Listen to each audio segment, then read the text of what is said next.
함께 하나님의 말씀을 나누겠습니다. 오늘 은혜 받으실 하나님 말씀은 전도서 8장 9절에서 17절까지의 말씀입니다. 전도서 8장 9절에서 17절까지의 말씀.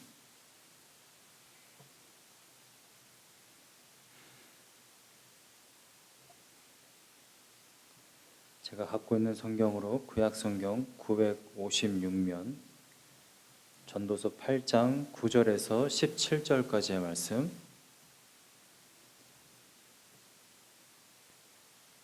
제가 읽겠습니다. 내가 이 모든 것들을 보고 해 아래에서 행하는 모든 일을 마음에 두고 살핀즉 사람이 사람을 주장하여 해롭게 하는 때가 있도다. 그런 후에 내가 본즉 악인들은 장사 지낸 바 되어 거룩한 곳을 떠나 그들이 그렇게 행한 성읍 안에서 잊어버린 바 되었으니 이것도 헛되도다.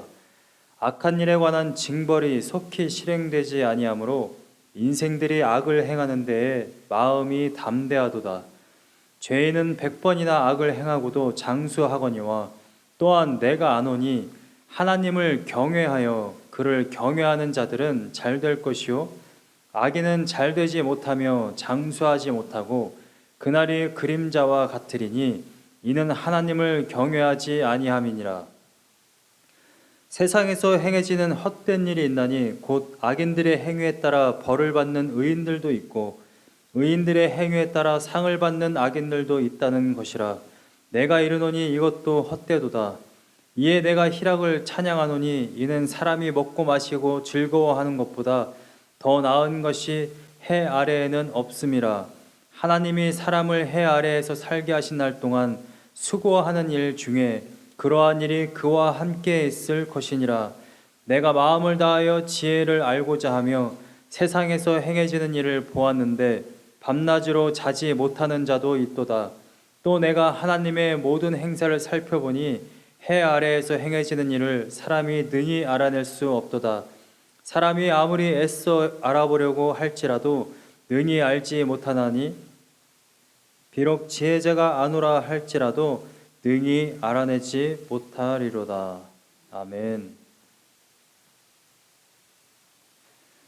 저는 오늘 희락을 찬양하노니라는 제목으로 하나님의 말씀을 나누려고 합니다. 희락은 기쁨입니다. 기쁨. 인생을 살아가는 동안 기쁨을 누리도록 여러분들을 이 땅에 보내신 것이 바로 하나님의 목적입니다. 창조하신 목적, 여러분들을 예수 그리스도의 피로 구원하신 목적은 여러분들의 이 인생을 기쁨으로 살아가게 하기 위함입니다. 이것을 믿으시기를 간절히 소망합니다. 여러분들의 인생 가운데 항상 기쁨이 넘치기를 간절히 소망합니다.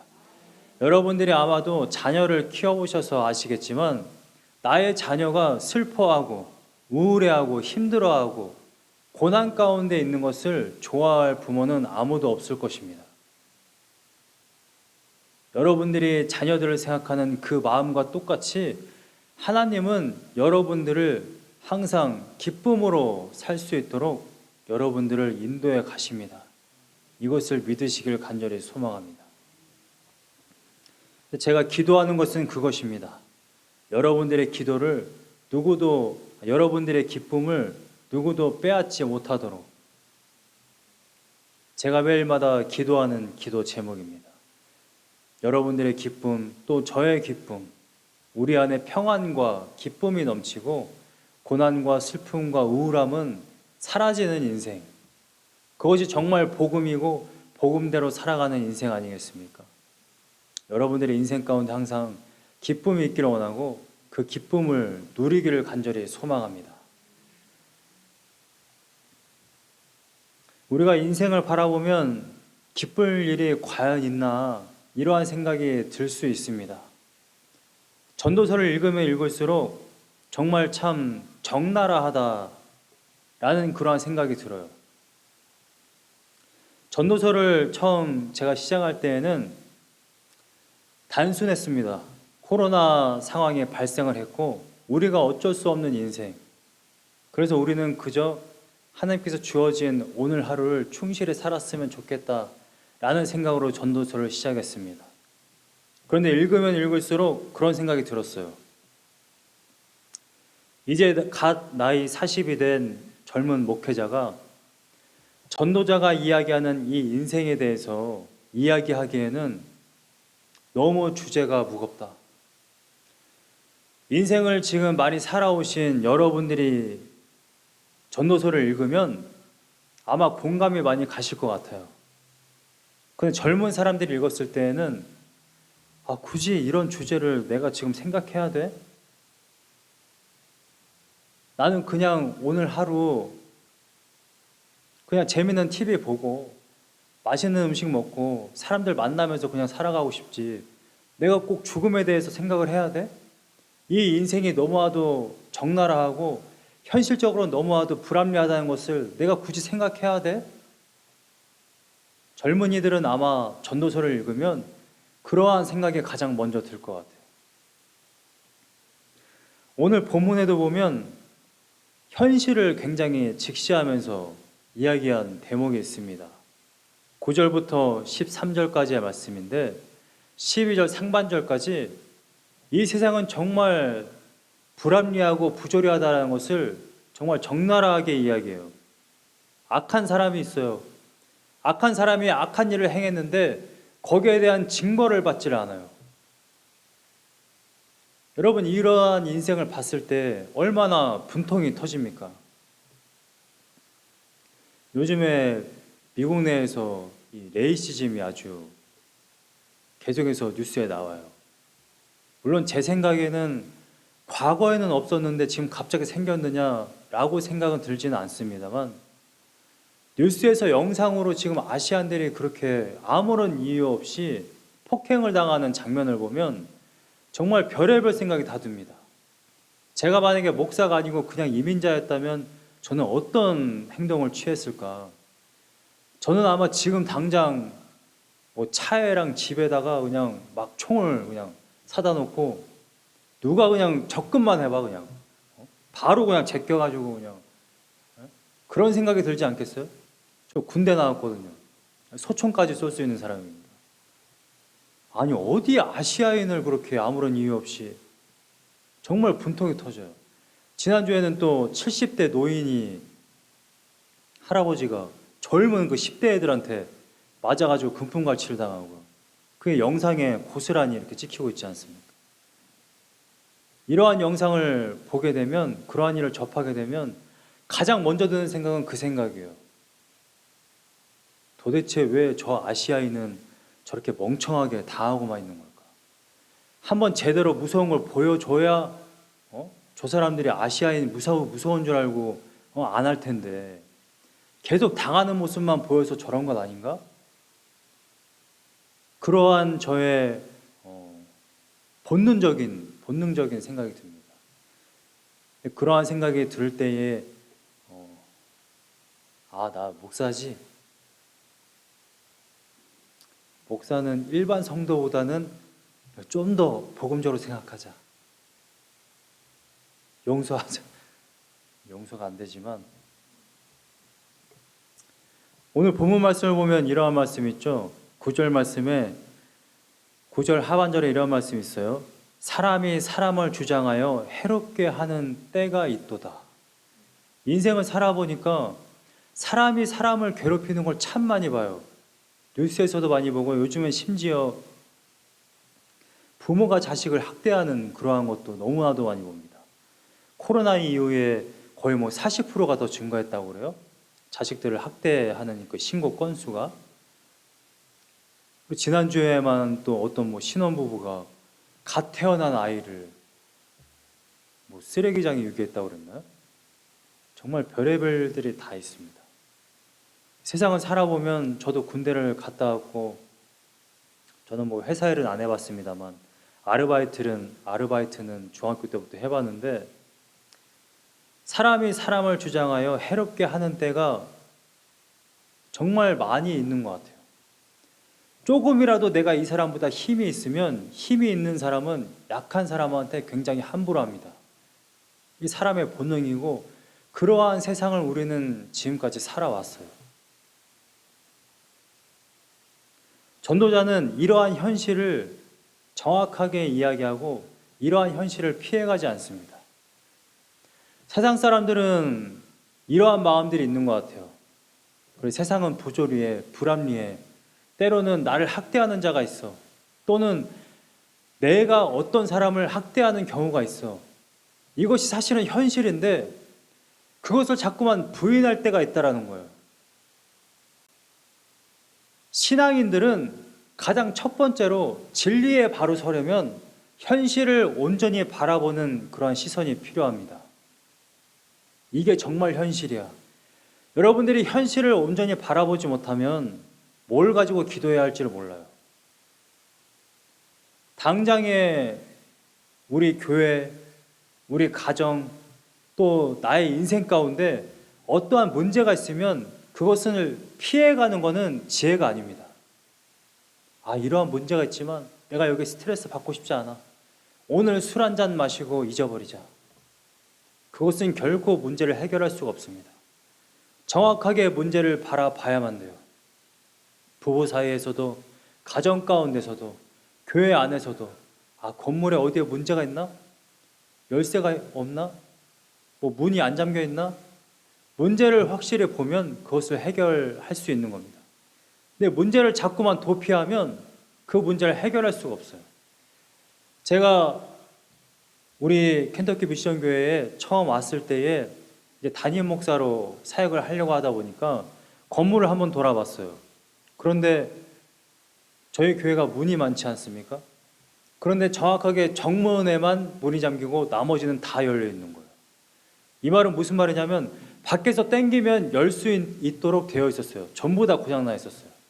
건물은 곳곳이 다 지금 막 벌레가 파먹어가지고 이렇게 나무들이 막 밑에 제가 쌓여져 있고요. 근데 문제를 보지 않으면 어느 순간에는 도둑이 들어서 교회의 소중한 것들을 아마 다 훔쳐갔을 것입니다. 소중한 게 별로 없지만 전도자는 현실을 확실하게 보여주고 그것을 확실하게 지금 적시해서 이야기합니다. 10절에 이어서 더 우리들을 속상하게 하는 이야기가 있어요.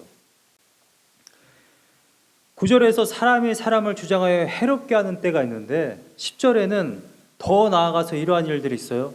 그런 후에 내가 본즉 악인들은 장사 지낸 바 되어.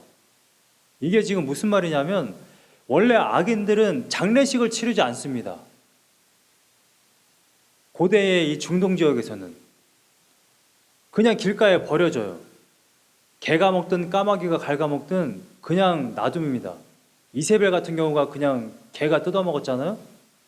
고대 근동 지역에서 악인들은 장사를 절대 지내주지 않습니다. 근데 지금 악인들을 장사 지낸 바 되었다라는 것은 무슨 말이냐면 그 악인들의 죽음을 예우해 줬다라는 거예요. 여러분, 누군가가 아시안을 폭행했을 때 그 사람을 죽이고 싶은 게 우리들의 마음인데 그 사람이 죽었을 때에 그 사람이 살았을 때 행했던 모든 악행들을 잊어버리고 그 사람들을 예우해 줘요. 그러면 얼마나 속이 상하겠어요? 남한 사람들 입장에서 김일성을 우리가 장례를 치러야 된다고 한번 생각해 보세요. 그거는 있을 수 없는 일이거든요. 일본의 도요토미 히데요시 이런 사람들을 우리가 막 장례식을 치르고 지난 사는 날 동안 악행 저지른 거는 우리가 잊어버리자. 우리가 서로 그렇게 이야기를 한다고 한번 생각해 보세요. 말도 안 되는 얘기죠. 그런 이야기를 하는 사람을 아마 총살하려고 아마 그럴 겁니다. 그런데 지금 오늘 본문 말씀은 이런 말을 하고 있는 거예요. 악인들은 장사 지낸 바 되어 거룩한 곳을 떠나 그들이 그렇게 행한 성읍 안에서, 심지어는 성읍 안에서, 옛날은 다 성읍 아닌 그 마을이라는 거예요. 마을. 같은 마을 안에서, 그러니까 이 마을 사람들은 이 악인이 행한 그 악행을 전부 다 알고 있어요. 그런데 그렇게 행한 성읍 안에서 잊어버린 바 되었다. 같은 마을 안에서 악행을 저지른 이 사람의 악행을 그 사람들이 잊어버렸다라는 거예요. 이건 말도 안 되는 얘기죠. 몇 달 전에 조두순이 출소했을 때에 그 동네에 조두순이 와서 산다고 하니까 동네 사람들이 어떻게 했습니까? 데모하고 난리가 났잖아요. 청와대에 막 민원 넣고요. 이게 사람들의 본능적인 거예요. 그런데 악인이 악한 일을 행했는데 장례를 치러주고요. 그 악한 일을 잊어버린 바 되었다라는 거예요. 그래서 전도자는 이런 이야기를 하는 거예요. 그래서 인생이 헛되다. 삶을 살아보니까 역사 가운데 악한 일을 저지른 사람들이 있어요. 정말 극악하게 악을 저지른 이한용 같은 사람들 계속해서 우리가 기억을 하고 있지만 역사 가운데 악행을 저지른 얼마나 많은 사람들이 있습니까? 근데 우리가 그 사람들 다 기억하고 있느냐? 그렇지 않아요. 사실은 별로 관심이 없어요. 그냥 잊어버린 바 돼요. 이게 인생입니다. 그래서 11절 말씀에 이런 말씀이 있어요.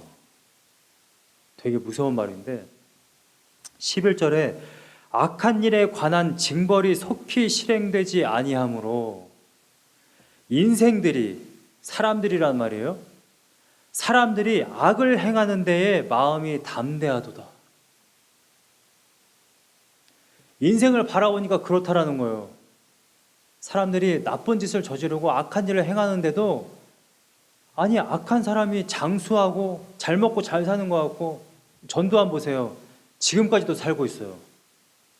보통 사람은 아니에요, 진짜.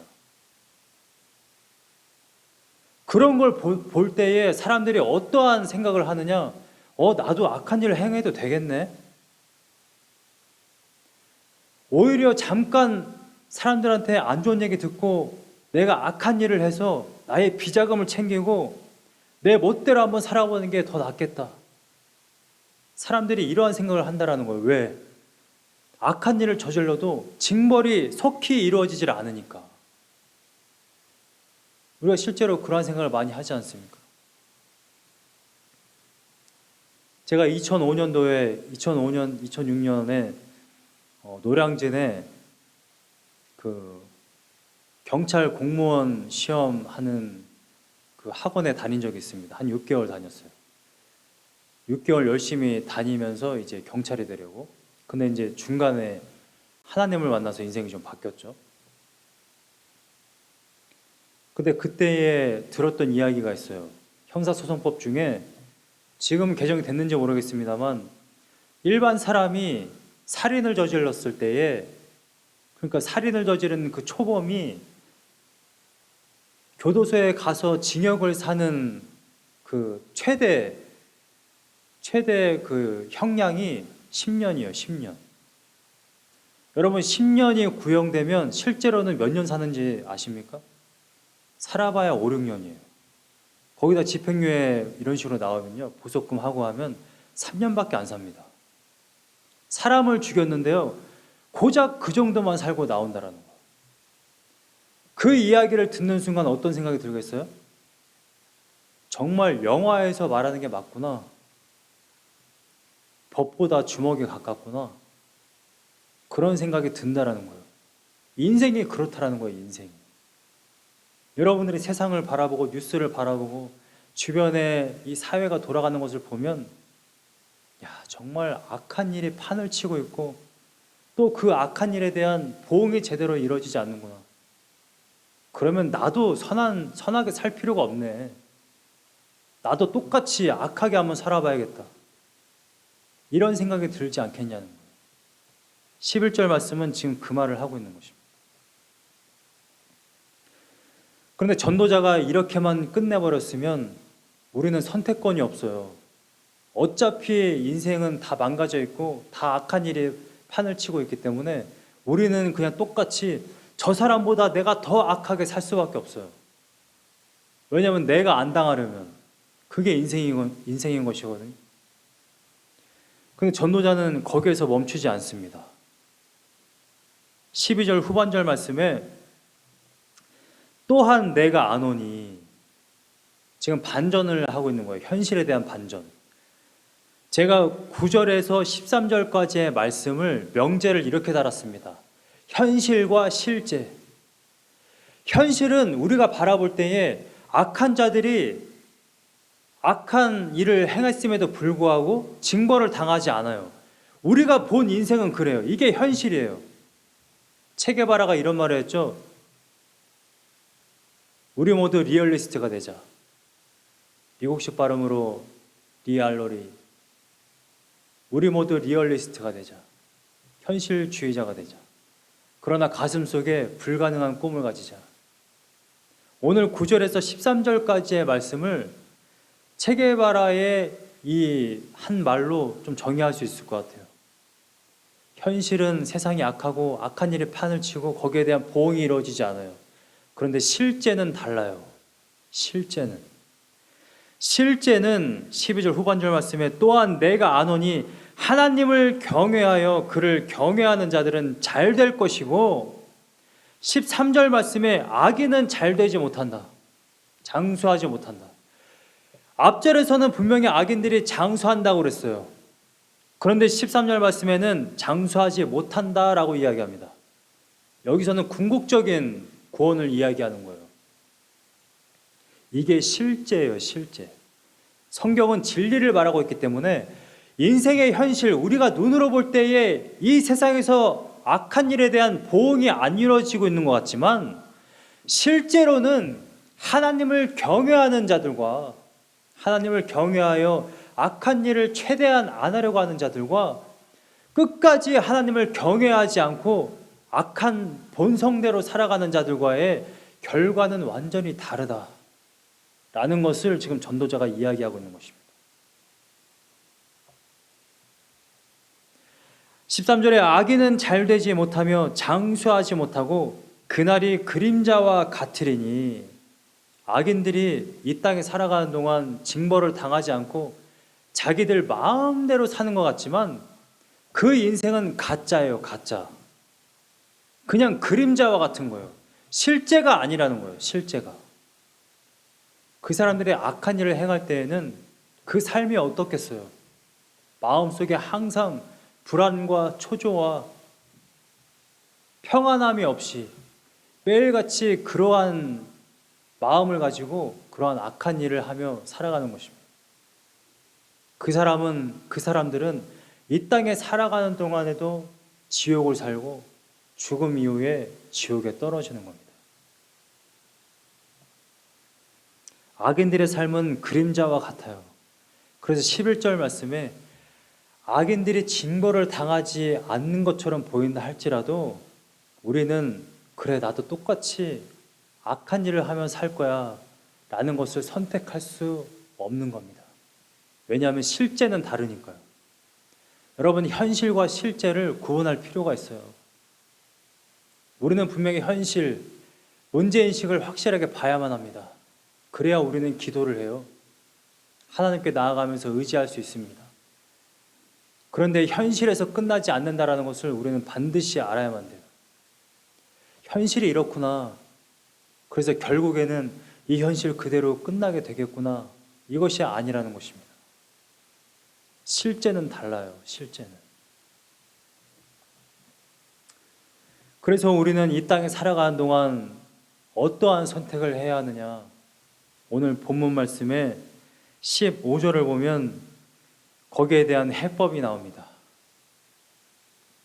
현실은 악한 일들이 판을 치고 또 그 악한 일을 행한 자들에 대한 심판이 벌어지지 않는 것처럼 보여요.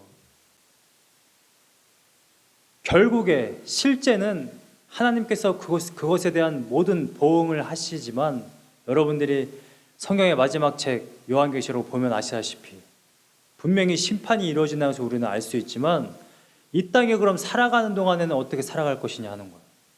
우리가 똑같이 악한 일을 행할 것을 선택하지 않으면 우리가 어떠한 일을 행할 것이냐. 15절 말씀에 이에 14절 말씀은 위에서 한 말을 다시 한번 정리한 겁니다. 전도자가. 그러면서 15절 말씀에 전도자가 이에 내가 희락을 찬양하노니, 전도자가 내린 결론은 이거예요. 세상은 악하고 악한 일이 판을 치고 악한 사람들이 벌을 받지 않는데, 그럼 이러한 세상 가운데 사는 신자의 자세는 무엇이냐? 내가 희락을 찬양하노니 이는 사람이 먹고 마시고 즐거워하는 것보다 더 나은 것이 해 아래에는 없다. 제가 예전에 이러한 말을 들은 것 같아요.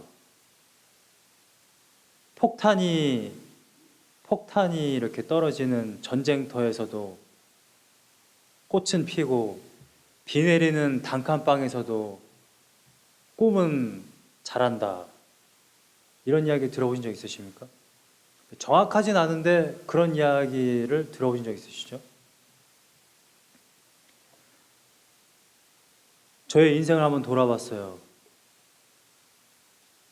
생각을 해보면 아주 어렸을 때에는 아무 생각이 없었고요.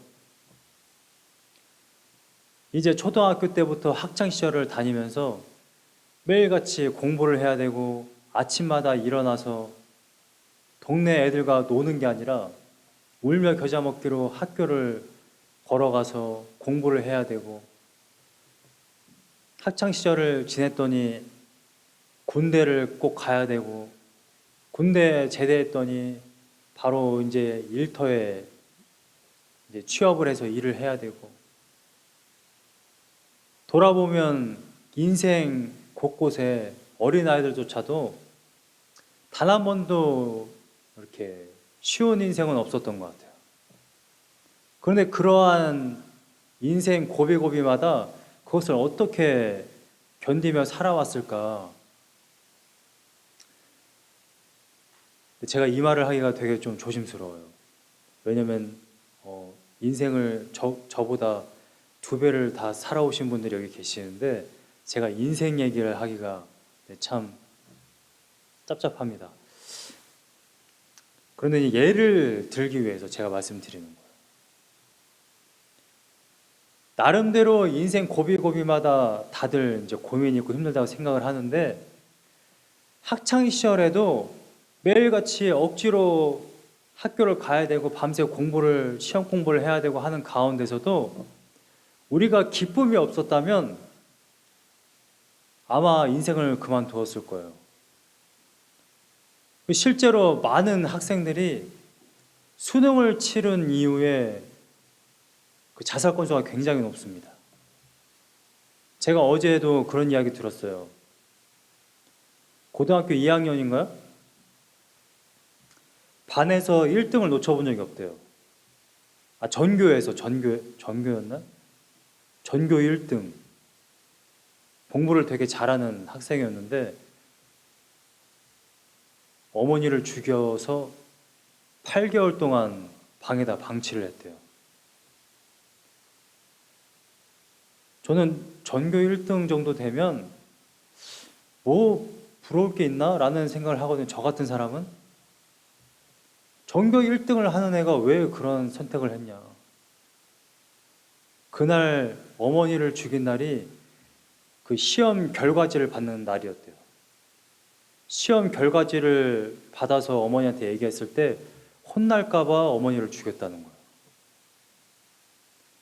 그러니까 평생을 이 어머니가 너는 지금 전교 1등을 하지만 전국 1등을 해야 돼. 계속 강압적으로 이렇게 공부를 시켰다는 거예요. 그렇게 계속해서 피할 곳이 없는, 기쁨이 없는 인생을 사는 인생은 둘 중에 하나를 선택할 수밖에 없어요. 나를 힘들게 하는 사람을 죽이든지 내가 죽든지. 정말 아주 아름다운 청춘의 나이에 목숨을 끊는 사람들을 보면 대부분이 그런 거예요. 결국은 인생에 기쁨이 없는 거예요. 항상 슬픈 일만 있고 고난만 당하고 사람들로부터 욕만 먹고.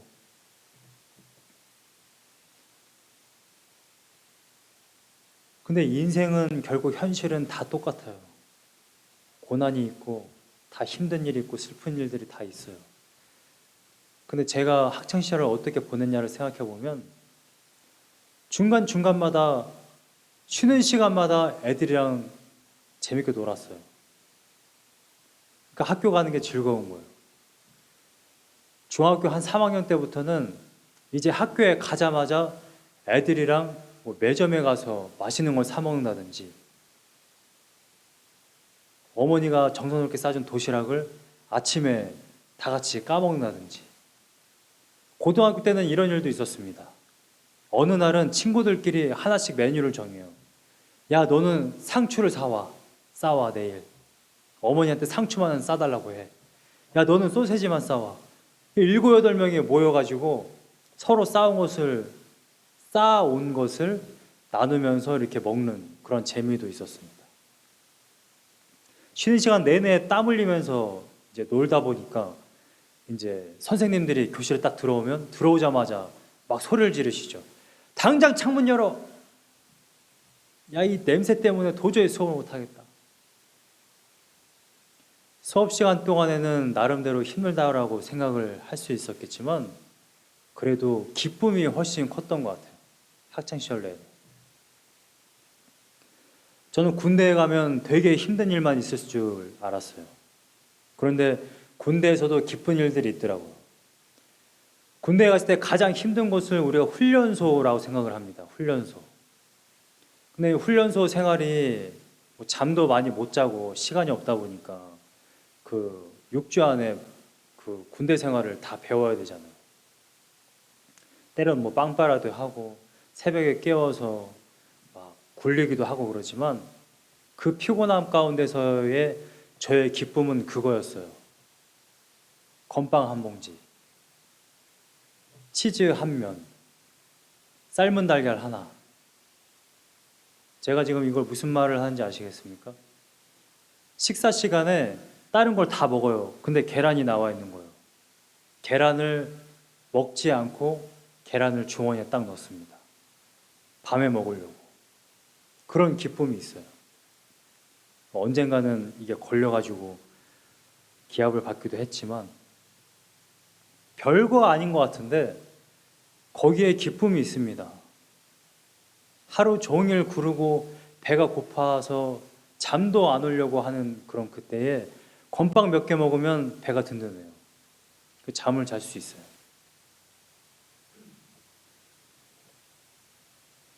오늘 본문 말씀에 15절에 이렇게 되어 있죠. 전도자가 우리가 이 해 아래서 사는 날 동안에, 우리가 수고하는 날 동안에, 이 수고는 노고입니다. 노동. 우리가 매일같이 일을 해요. 매일같이 노고가 있습니다.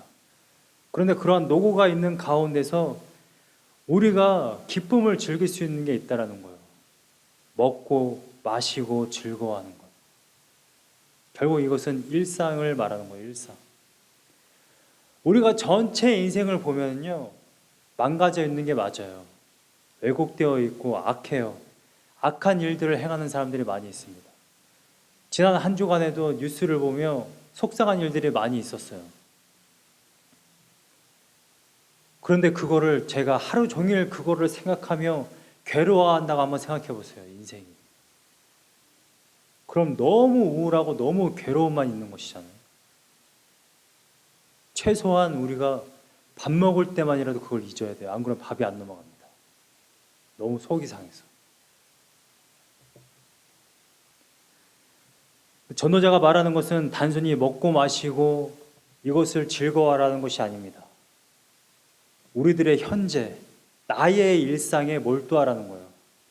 왜냐하면 나의 일상은 하나님이 주신 선물이기 때문에 그렇습니다.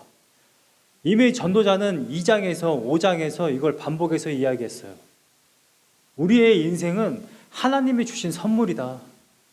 이 일상을 즐겨라. 우리는 현재를 즐겨야 할 필요가 있어요. 현재를. 너무 먼 이야기. 그래, 저 서쪽에서 70대 할아버지가 당했어요. 너무 안타깝고 속이 상합니다. 그런데 거기에 계속 우리가 몰두함으로 인하여서 하루 종일 거기에 분노하고 슬퍼한다고 한다면 우리들의 인생은 죽는 날까지 계속해서 기쁨은 없고 매일같이 슬픈 일만, 괴로운 일들만 계속 반복되는 거예요. 그건 하나님이 여러분들에게 주신 이 인생, 이 소중한 인생, 이 인생을 주신 목적을 벗어나는 겁니다. 우리가 때로는 데모도 해야 돼요. 맞아요. 정의를 위해 싸우기도 해야 합니다. 그런데 여러분 아마 잘 아실 거예요. 대학생들이 그 데모하는 가운데서 커플들이 발생합니다. 이게 도대체 뭔 소리냐 이러시는 듯한 표정으로 보시는데, 그 투쟁하고 싸우고 사회에 정의를 실현하려고 하는 그 가운데서도 서로 사랑을 해요. 커플이 생기고 결혼을 합니다. 그러한 기쁨이 있다라는 거예요. 우리가 지금 투쟁하는 가운데 있으니까, 싸우는 가운데 있으니까 우리는 항상 괴로워야 돼. 우리는 항상 장례식처럼 살아야 돼. 그건 아니라는 거예요, 인생이.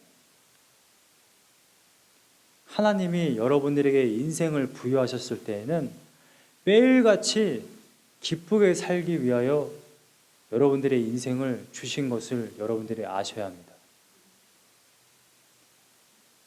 여러분들은 이 말씀을 읽으면서 여러분들이 생각을 하셔야 돼요. 지금 당장. 그럼 내가 오늘 하루 어떻게 기쁘게 살아가야 될까? 여러분들 제 말을 오해하시면 안 됩니다.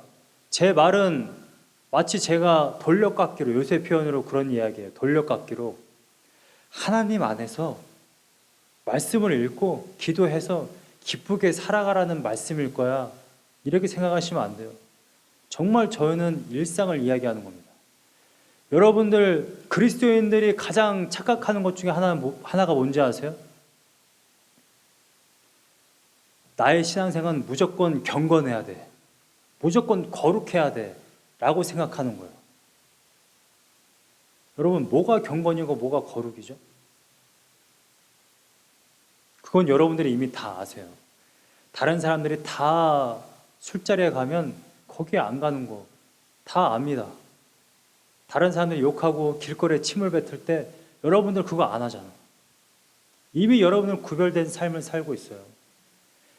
오늘은 주일이니까 주일 예배 끝나고 내가 점심 먹고 나면 내가 또 하루 종일 말씀을 묵상할 거야, 이 이야기를 하고 있는 게 아닙니다. 제가 중고등부 시절에, 교회 중고등부 시절에 어느 날 수련회를 가는데, 저희 중고등부를 맡았던 그 교육자 전도사님께서 저희를 다 데리고 양수리 수양관에 가셨어요. 양수리는 강남중앙침례교회의 기도원입니다. 양수리 수양관을 기도원으로 이렇게 수련회를 갔다 그러면은 기본적으로 어떤 생각을 하겠어요? 여러분들이 기성 세대고 여러분들의 자녀들을 데리고 청년부 교역자가 기도원을 갔어요. 그럼 여러분은 어떤 생각을 하시겠습니까? 아, 기도원으로 나의 자녀가 수련회를 갔으니까 새벽 예배 드리고 오전에 오전 집회 참여하고 점심 먹고 오후 집회 참여하고 그 다음 저녁 먹고 저녁 집회도 참여해서 성령 충만해서 오겠지라고 생각하지 않겠습니까? 이 기본적인 상식이거든요. 기도원으로 수련회를 갔다 그러면. 저희 아버지가 모르는 사실인데, 저희는 그때 양수리 수영관 기도원에 수련회를 가서 문을 걸어 잠그고 나가지 않았어요. 저희 아버지가 이 이야기를 들으면 아마 깜짝 놀라실 텐데, 집회 때마다 이렇게 막 문을 두드려요. 집회 시간 됐습니다, 참여하십시오 막 해요. 근데 전도사님이 다들 조용히 해, 가만히 있어. 그러고서는 이 사람들이 가고 나면 막 이제 계곡에 놀러 가기도 하고 그 방 안에서 하루 종일 게임하면서 놀았어요. 전도사님은 한 3박 4일 동안 거기서 이제 쉼을, 안식을 얻으셨죠. 이런 이야기를 들으면 이렇게 오랜 신앙생활을 해오신 분들은 그런 날라리 같은 전도사가 있나 이러는데, 저희는 정말 은혜를 많이 받고 왔어요. 우리끼리 아주 좋은 교제와 또 진솔한 이야기를 막 나누면서. 그것이 꼭 하나님 앞에 죄냐? 그렇지 않다라는 거예요. 여러분들이 오늘 말씀을 읽고 내가 일상의 즐거움을 찾아야 한다라고 했을 때, 그래, 목사님 얘기는 말씀을 읽으란 얘기일 거야. 가정 예배를 드리라는 이야기일 거야. 이건 매일같이 듣잖아요. 전도자가 말하고자 하는 것은 일상의 즐거움에 몰두하라는 거예요.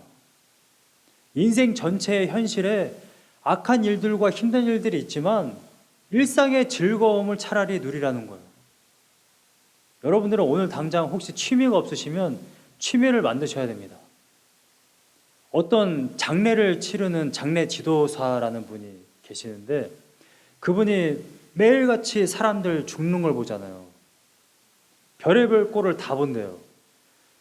갔는데 어느 집은 이제 고인인데 혼자 고독사 하신 거예요. 그런데 며칠 만에 가족들이 찾아와서는 내 부모가 꼈던 반지가 어딨지? 자기 부모가 죽었는데 자기 부모를 이불로 그냥 얼굴까지 덮고서는 현금, 그 다음에 금반지 이런 거를 찾고 있더라는 거예요. 그런 꼴을 너무 많이 본다는 거예요, 장례 지도사가. 그런 꼴을 보면서 살아가다 보니까 너무 힘들다라는 거예요. 트라우마가 생기고. 어느 날은 자기도 딸을 키우는데 딸과 아버지가 자살을 한 거예요. 아버지가 딸을 죽이고 자기도 자살을 했어요. 딸 죽어 있는 곳을 보니까 딸 주변에 딸이 좋아하던 인형을 이렇게 주변에다가 동그라미 놓고, 그걸 보고서는 이분이 그 전까지는 어떻게든 이겨냈는데 이 트라우마가 생겨가지고 일하기가 너무 힘들어지더라는 거예요. 그런데 그분이 트라우마를 이기고 계속해서 일을 할 수 있었던 게 뭐였냐면 가든에 이 식물들을 키우는 거. 그래서 최소한 이 식물들을 키우고 막 흙을 파내고 이걸 심고 할 때에 거기에 몰두하니까 이 트라우마 이런 것들을 잊어버릴 수 있었다라는 거예요. 올해도 토마토 키우십니까? 네. 토마토, 요즘 유행하는 미나리, 네, 이런 것도 좀 키우시고, 요즘 날씨 좋으니까 아마 골프도 나가실 것 같은데 골프 나가셔서 지난주에 우리 성도님들 개모임 하는 거 그 현장을 제가 목격했는데, 네. 그러한 모임들, 그러한 것들이 인생의 소소한 기쁨이 되죠. 우리들의 시선이 현실만 바라보고 자꾸 안 좋은 것만 보면 인생이 참 비극적으로만 보이고 힘들고 우울해집니다. 하나님은 그걸 바라보라고 우리들의 인생을 주신 게 아니에요. 마태복음 6장 34절에 예수님도 이런 말씀을 하십니다. 마태복음 6장 34절, 여러분들이 너무나도 잘 아는 구절입니다. 그러므로 내일 일을 위하여 염려하지 말라. 내일 일은 내일이 염려할 것이요 한날의 괴로움은 그날로 족하니라. 마태가 예수님의 가르침을 가지고 뭐라고 이야기합니까? 내일 일을 위하여 염려하지 마라. 내일 일은 뭐가 염려한대요? 영어로 이렇게 되어 있어요. Tomorrow will worry. 내일 일을 내일이 돼서 너희가 염려해라 라고 말하지 않고 내일 일은 내일이 염려하게 해. 여러분들이 염려할 일이 아니라는 거예요. 34절의 그 전해를 보면, 그 전 구절을 보면, 그런즉 너희는 먼저 그의 나라와 그의 의를 구하라. 그리하면 이 모든 것을 너희에게 더하시리라. 우리의 염려, 우리가 현실을 바라보면서 이 현실의 문제를 우리가 하나님께 올려드렸어요.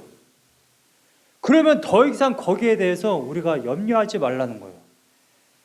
제가 서두에 그런 이야기 했죠.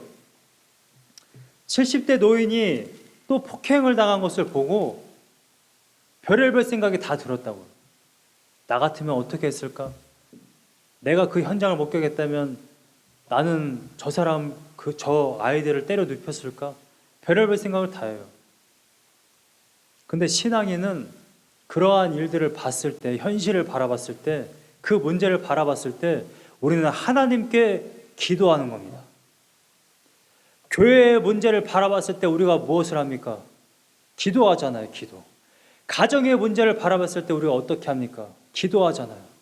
기도를 해서 하나님께 올려드렸으면 우리는 더 이상 거기에 대해서 염려하지 말아야 된다는 것입니다. 하나님께서 해결할 것이니까. 내일 일은 누가 염려해요? 내일이 되면 내가 내일 염려하라는 것이 아니라 내일이 염려하게 두라는 것입니다. 그거는 우리들의 관할이 아니에요. 오늘 본문의 16절과 17절 말씀을 보세요. 내가 마음을 다하여 지혜를 알고자 하며 세상에서 행해지는 일을 보았는데 밤낮으로 자지 못하는 자도 있도다. 3인칭으로 썼지만 가톨릭 성경과 세번역은 이렇게 얘기했어요. 내가 밤낮으로 고민해봤는데 라고 번역했어요. 전후자가 밤낮으로 고민해봤는데 고민해봐야 뭐예요? 17절 말씀에 또 내가 하나님의 모든 행사를 살펴보니 해 아래에서 행해지는 일을 사람이 능히 알아낼 수 없도다. 사람이 아무리 애써 알아보려고 할지라도 능히 알지 못하나니 비록 지혜자가 아노라 할지라도 능히 알아내지 못하리로다. 현실 세계, 리얼리스트. 체계바라는 그런 이야기 했죠. 우리 모두 리얼리스트가 되자. 여러분, 저는 이렇게 말하고 싶습니다. 우리는 리얼리스트가 돼야 되는 것이 아닙니다. 우리는 그걸 넘어서야 돼요. 헤도니스트. 헤도니스트라는 말은 희락주의자라는 말이에요. 존 파이퍼 목사님이 말한 겁니다. 현실은 변하지 않아요. 전후자가 말한 것처럼. 우리가 어떻게 할 수가 없어요. 16절 말씀과 17절 말씀에 밤낮으로 고민해보고 애써 힘써보아도 우리가 어떻게 할 수가 없습니다. 그래서 우리는 어떻게 해요? 예수님이 말씀하신 것처럼 하나님께 올려드립니다. 그리고 우리는 뭘 해야 되느냐? 헤도니스트. 우리는 기쁨만 추구하면 되는 겁니다. 우리는 예수 그리스도 안에 있잖아요. 하나님 안에 있잖아요. 하나님 안에서 하나님께서 주신 일상에 몰두하며 우리가 그것을 기뻐하기를 원합니다. 사람들 간의 교제, 때로는 게임도 좀 하시고 거기서 스트레스를 풀고 때로는 스포츠 경기도 좀 보시고 때로는 골프도 치시면서 가든도 꾸미고 할렐루야. 비관적인 것을 보는 것이 아니라 하나님께서 우리에게 기쁨을 누리라고 주신 스포츠 경기, 좋은 공기 마시면서 골프를 치라고 저 광활한 잔디를 주셨으면 가서 잔디 좀 밟아줘야지. 네? 잔디를 보면서도 왜 인생이 이러냐고 한탄하고 있으면 안 된다는 것입니다. 하나님을 바라보고 예수 그리스도를 통해 우리에게 주신 그 구원의 기쁨을 매일같이 비관하면서 사는 그러한 인생이 아니라 하나님께서 주신 이 일상을 기뻐하며 매일같이 할렐루야 행복하게 사는 인생이 되시기를 간절히 소망합니다.